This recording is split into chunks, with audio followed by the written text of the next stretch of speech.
Good morning friends. Geography with Sangeeta channel में आप सभी का स्वागत है। जो मेरे इस वीडियो को देख रहे हो वो लाइक करें, शेयर करें, कमेंट करें और जो इस चैनल में पहली बार आए हों इस चैनल को सब्सक्राइब कर लें। आइए जानते हैं इतिहास में हम भारत का नामकरण के बारे में पढ़ रहे थे। आगे उसी के हम चलते हैं। 2-4 फैक्ट हैं, देखते हैं। इतिहास में हम पढ़ रहे थे भारत का नामकरण। तो सबसे पहला फैक्ट देखते हैं। भारत के लिए हिंदुस्तान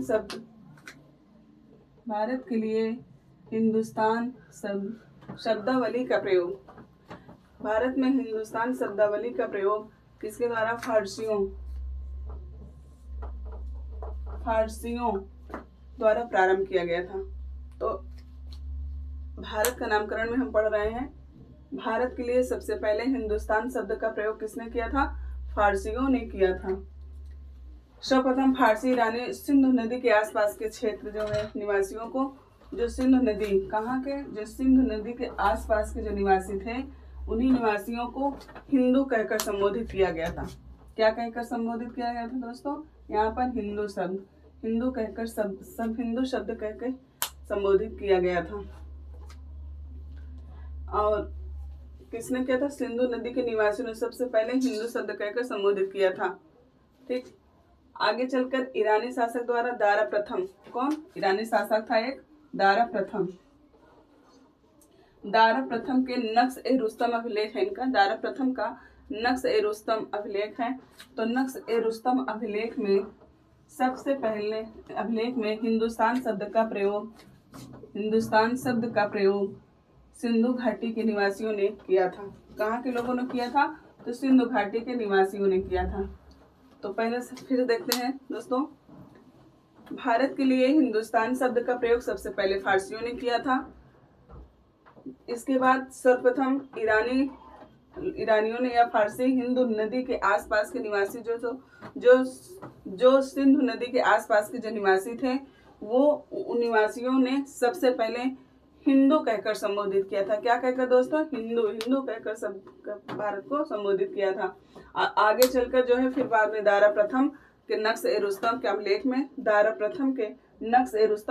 में सबसे पहले सिंधु नदी के निवासियों ने हिंदुस्तान शब्द का प्रयोग किया था। नक्श-ए-रुस्तम अभिलेख में दारा प्रथम के नक्श-ए-रुस्तम अभिलेख में हिंदुस्तान शब्द का प्रयोग किया गया था। अगला हम फैक्ट देखते हैं संपूर्ण भारत के लिए। अगला फैक्ट है दोस्तों, संपूर्ण भारत के लिए 10वीं शताब्दी में हिंदुस्तान शब्द का प्रयोग किया गया था। तो सबसे पहले संपूर्ण भारत के लिए कहा गया था। संपूर्ण भारत देश के लिए 10वीं शताब्दी में जो है हिंदुस्तान शब्द का प्रयोग किया गया था। 10वीं शताब्दी में संपूर्ण भारत के लिए किया गया था। ये वेरी इंपॉर्टेंट है। इसामी ने अपनी प्रसिद्ध रचना फुतुह सलातीन, इसामी जो है ये इतिहासकार हैं, इन्होंने अपनी रचना में फुतुह-उस-सलातीन, रचना का नाम है फुतुह-उस-सलातीन में संपूर्ण भारत के लिए ज्ञात रूप से मिलता है, ज्ञात रूप से सर्वप्रथम हिंदुस्तान शब्द का प्रयोग किया था।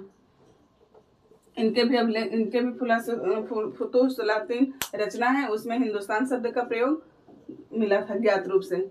अगली रचना अमीर खुसरो की रचना है जिसमें संपूर्ण भारत के लिए जो है हिंद शब्द का प्रयोग किया गया था। अमीर खुसरो इनकी रचना है, अपनी रचनाओं में भी संपूर्ण भारत के लिए हिंदी शब्द का प्रयोग किया।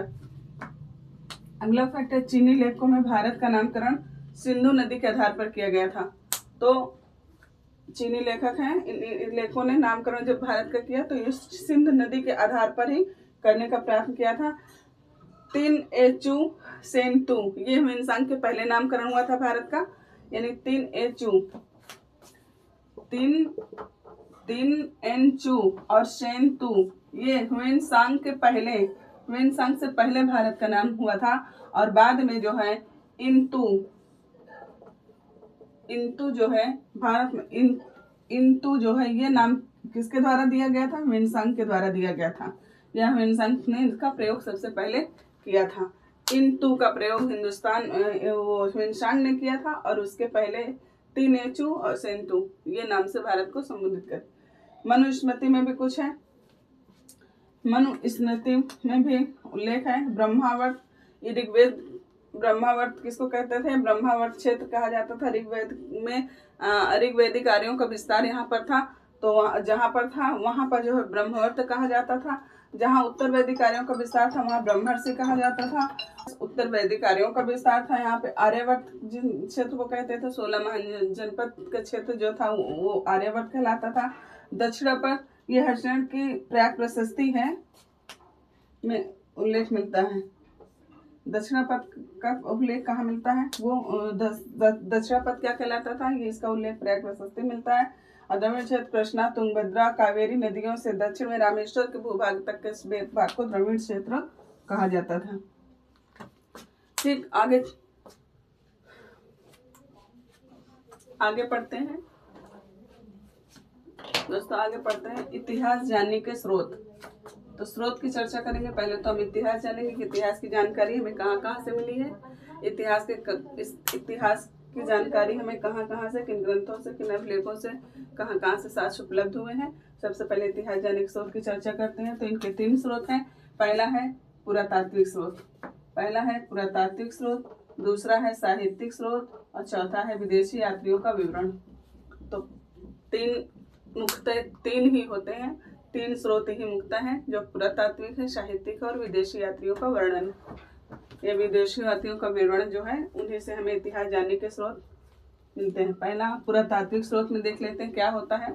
तो पुरातात्विक स्रोत में आते हैं पुरावशेष। पहला पुरातात्विक स्रोत में हम पढ़ते हैं पुरावशेष और दूसरा है पुरालेख। तो पुरावशेष और पुरावशेष में हम देखते हैं पहले मृदभांड। सबसे पहले तो हम मृदभांड देखेंगे, मृदभांड की चर्चा करेंगे। मृदभांड से हमें किस तरह की, किस समय की जानकारी मिलती है वो देखेंगे, इतिहास की चर्चा करेंगे। और दूसरा है औजार, तीसरा है आभूषण देखेंगे। फिर हम खंडहर मुद्राएं, मुद्रा तो बहुत इंपॉर्टेंट है, यहीं से मुद्रे के अध्ययन को न्यूमेरिस्मेटिक भी कहते हैं।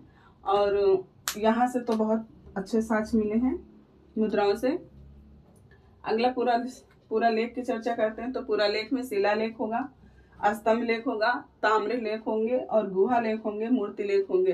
तो इन गुफाओं से, गुहा लेख से भी, गुफाओं में जो लेख मिले हैं वहां से हमें इतिहास की जानकारी मिलती है। शिलालेख जो शिलाओं पत्थरों पे जो लिखे हुए होते हैं उनमें जो शब्द लिखे हैं उनसे भी हमें राजाओं महाराजाओं की जानकारी मिलती है।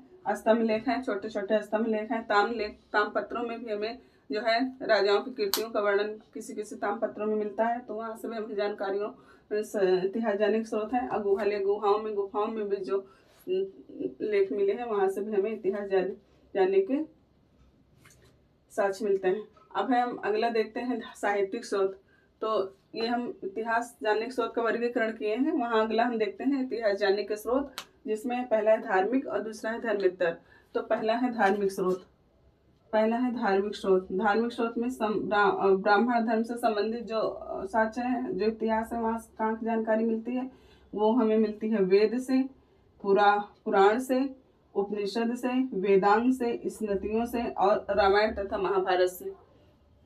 ये ब्राह्मण धर्म से संबंधित इतिहास से यहाँ जानकारी मिलती है हमें जो है। और एक ब्राह्मणेतर, जो धर्म से इतर हो। ब्राह्मणेतर का अर्थ होता है जो धर्म से इतर हो, धर्म से बाहर हो। तो वहाँ से हमें जैन धर्म, बौद्ध धर्म, ईसाई धर्म, इस्लामिक साहित्य, यानी कि जैन साहित्य से, बौद्ध साहित्य से, ईसाई साहित्य से और इस्लामिक साहित्य से भी हमें इतिहास जानने की स्रोत मिलती है। तो ब्राह्मणेतर और ब्राह्मण साहित्य 2 साहित्य हैं, 2 साहित्य में विभाजन किया गया है। और धार्मिक साहित्य देखो, धर्मेतर, वही धर्मेतर साहित्य धर्म से जो लौकिक, यहाँ पे क्या हो जाएगा, यहाँ पे से अन्य रचनाएं, यहाँ से अन्य साक्ष्य यहाँ से मिलेंगी। अन्य रचनाओं से भी हमें इतिहास की जानकारी मिलती है, वो धर्म से बाहर है। अब हम देखते हैं विदेशी यात्रियों का वर्णन। विदेशी यात्रियों के वर्णन में सबसे पहले यूनानी, चीनी, अरबी, यूरोपियन हमारे देश में अलग अलग आए हैं। सबसे पहले यूनानी हमारे भारत आए, तो इन्होंने टेसियस, पहले यूनानी है टेसियस, ये जो विदेशी हैं इनके विवरण से भी हमें इतिहास की जानकारी मिलती है। हेरोडोटस जो इतिहास के जनक कहे जाते हैं, ये भी यूनानी है।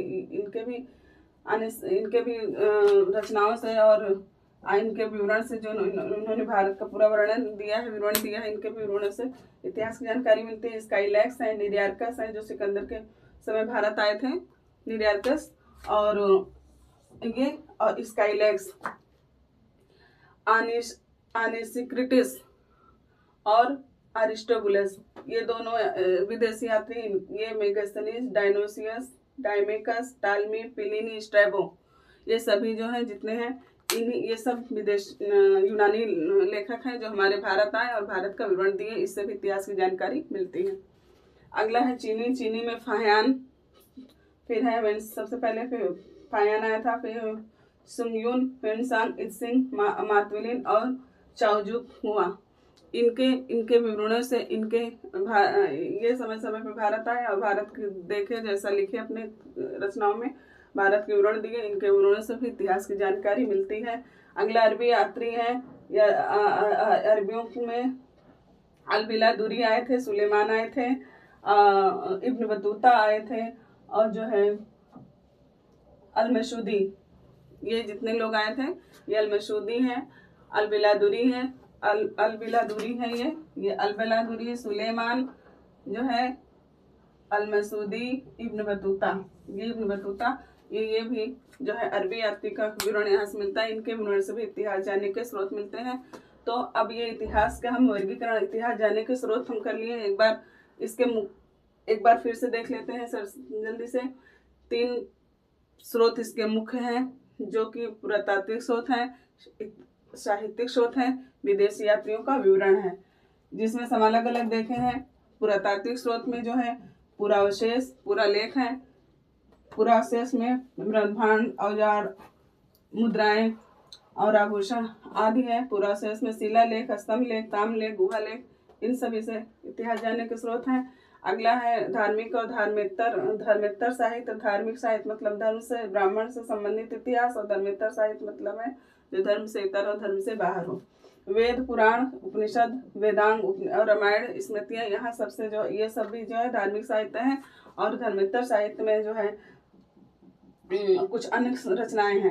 ब्राह्मण में ब्राह्मण साहित्य में तो वेद पुराण आते हैं। ब्राह्मणेतर साहित्य में वो जो हमारे ब्राह्मण धर्म से कुछ अलग हो, तो उन अलग में जैसे जैन साहित्य, बौद्ध साहित्य हमारे ब्राह्मणेतर साहित्य से अलग है। इस्लामिक साहित्य से हमें इतिहास की जानकारी मिलती है।